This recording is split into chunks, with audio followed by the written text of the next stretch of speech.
Welcome to lindasueplantsforyou. Today I want to do a little feature video, and I want to feature my piggyback plant. One of the things that I want to say about it is, years ago, back in the 70s, this was a very common houseplant, kind of like the golden pothos is now. And pretty much anyone who had houseplants had a piggyback plant. And this plant is also, I wrote it down because the name is kind of tricky. It's Tomia menzicii. Tomia menzicii is the pronunciation. And it's named after a couple of guys, I guess, that were plant enthusiasts or whatever. I don't know. You'll have to look that up if you're interested in the history of the name. Most people don't care about that, so I'm not going to spend any time on that, but just to know that is the botanical or scientific name. And this plant, I just got to say, I love, love, love this plant because it has the most unusual growth. And I'm going to just try and show this here. If you can see this, how the plant is coming out of the leaf. It looks like it's coming out of the top of the stem, but it's really coming out of the leaf. And hence the name piggyback. I know that I have heard that these plants are susceptible to certain bugs. I know spider mites, aphids, I think whitefly was one of them, and mealybugs. But I used to own a plant like this, and it was about, I couldn't get my arms around it. It was that big around and about 2.5 to 3 feet long. It was humongous. And I had it for a long, long time, and I never had any type of insect on it. So I don't know if I just was fortunate that way, or you know, if it's just not a real prevalent thing. But that is one thing to keep an eye out for. And I think part of the reason for that is because these leaves are so dry. There's a little, if you can see, there's a little fuzz. There's finey hairs on the tops of the leaves. And the leaf itself feels very delicate and dryish. It doesn't hold a lot of moisture. So I'm thinking that's probably, you know, an attractant to those specific types of bugs. But I'm not too worried about it. I have her in an area where I see her every day, and I'm keeping a close eye on her because I want to get her as big as the one that I used to own. And when I found her in the store a couple months ago, she was in a little teeny tiny pot. I think I have it on video. And she was very small. She's a fast grower, though. And when I saw her, oh, I got so excited because I said, oh my gosh, the piggyback plant is back. Now, this has all but disappeared from the plant world, and I don't know why. But it is making a comeback. And, you know, I don't know what your preference is towards plants, but this really is a rewarding plant to own, partly because of its uniqueness and how it grows, and part of it is it's easy and it's a fast grower. And right now they should be inexpensive, but as with everything in the plant world, once everybody wants one, the prices start getting higher and higher. And so if you're interested in one of these, I would have a look out. I know that there are some on the internet right now. I did look to see, and there are some available for a pretty decent price, so you can go there and maybe snatch one up. But anyway, the care for this plant, now it does not like to be repotted, and it does like to be root bound, so that's another plus, right? Because you don't have to worry about if she's getting root bound and she's going to die. Having said that, I mean, once she does fill up the pot, you definitely want to give her a bigger pot, give her a new home. But I've got her in a, I believe this is a 6-inch. I don't know, they're coming up with weird sizes now. It could be a 5, but I think it's a 6. I don't know if it says on here. Nope, it doesn't.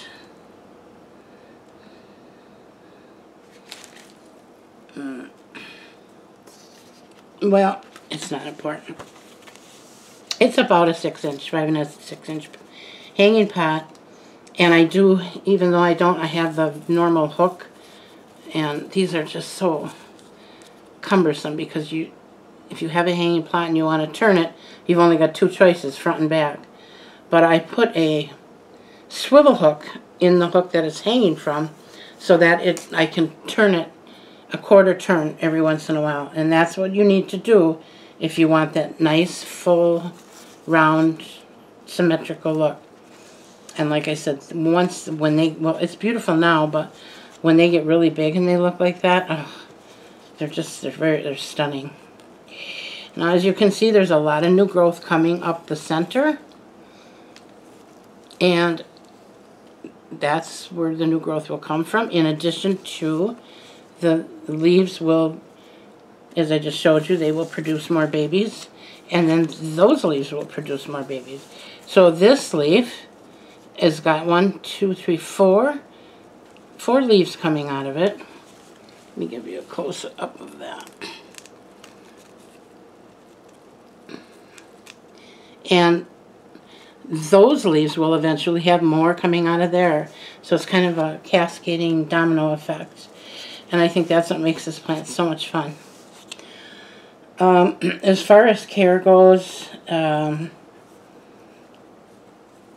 they like cooler temperatures, so they prefer above 70 during the day and 50 to 60 at night, which for me is perfect because I don't, I like my temperatures very cool at night, so she'll hopefully continue to do just fine in my house. For those of you that don't use air in the summer and you have real hot, humid weather, I'm not sure what to tell you. I think they'll still survive, but it may create a growth problem for you, but they do like to stay on the cooler side. They don't like overly bright sunlight, so they like medium to bright, and they do okay in just medium. And I think I heard somebody say once, if you can read the newspaper or a book by the light that you're questioning, then you're doing good for her. So you don't want to ever put her in direct sunlight. Her leaves will burn very, very quickly. So maybe an east or a west window, depending on your light. Now, I have a perfect east light. My west light is good, but it gets intense for about 2 hours in the afternoon. So I don't think I would put her in a west window. So you'll have to kind of judge that by, what kind of light you have coming in. But right now I have her hanging behind my front door, so she will get a tiny bit of filtered west light in the late afternoon that comes through a sheer curtain, and I don't think it's even affecting her at all. But I do have a grow light, an LED light, about 3 feet away that I use on my plant stands in my living room. I have several of those, they used to call them desk lamps. They have a swivel arm on them, and I move that around from day to day on all of my plants there, and that's the only light that she's getting now. So I hope that helps you. Her soil, just all-purpose soil, well draining, of course, and she likes to be kept evenly moist. So when it gets down about, in this size pot, I would say about a third of the way down dry, I would water her. She does not like to dry out completely. If you do that, you're going to kill her. She will come back, but if she droops, if you forget to water her, and she completely lays down on the side of the pot, and you do that more than a couple of times, it's going to die. That I do remember about this plant, because they don't want to be, they're a little fussy with the watering, they're a little bit of a diva there, But don't let that scare you, because your normal watering habits are probably going to be fine for this. But it's just something to pay a little extra attention to. And the other thing that I wanted to say is, when you do go to repot her, do not pull apart her roots. You know, sometimes we want to take the old soil off and you know, check the soil and put all fresh soil. Don't do that. The less you play with her roots, the better. She doesn't like her roots to be handled. And this is not a plant that you want to cut roots off of and expect it to still continue to give you good foliage. So that's probably the most important part of this plant, is her roots are she's very fussy about her roots. Other than that, I can't think of anything else that's would detour a person from buying it, because she's, like I said, she's a fast grower. Propagation, you can divide it. That is not really the recommended way, and I would not recommend that either, because you might lose your symmetrical look. But it can be done, and you can root these in water. But in the past, I have found just rooting them by the leaf is the best way in the soil. And it's much like the spider plants. If you take your leaf, now I can't show you in this pot because there's not enough room here really to start a new plant. But I can show you this. You take your leaf and you just flip it up. I don't want to break this leaf. And stick this down in the soil, so that this part where the stem meets the leaf, you want that to be just touching the soil. And you can use a paper clip or a piece of wire or whatever you have on hand to kind of hold it just right there. And then as soon as she starts to develop roots, you can either cut it off and start a new plant in a new pot, or you can leave her there and she'll produce more mother plants for you. Just like with the spider plants. I know that some people cut them off and put them in water. Some people cut them off and put them in soil.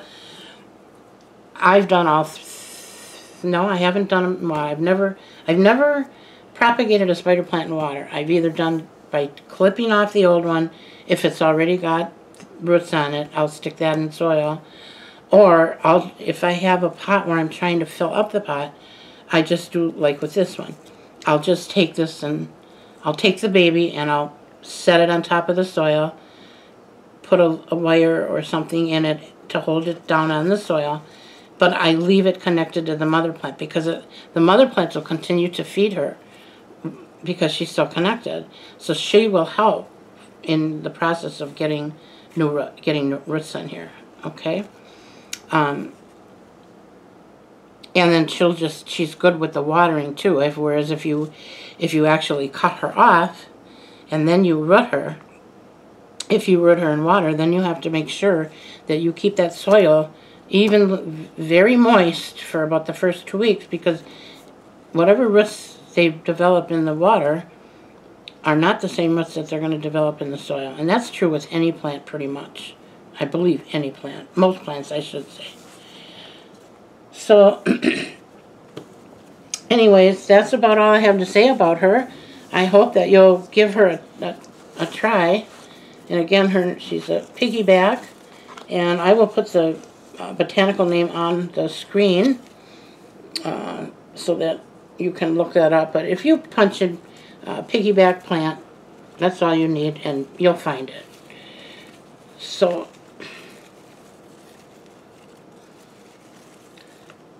okay, I just had to pull that baby out of there to show you.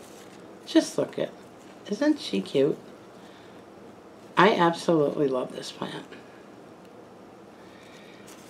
Okay. That's about all I have to say. So thank you again for coming. I hope you all have a great day. I believe today is Tuesday, yep. And good luck on your hunt for your Piggyback. And let me know if you decide to get one and where you got it so we can tell others, okay? All right, well, you all have a great day. Thank you all for coming. I appreciate you so, so much. And I will be back soon. Bye now.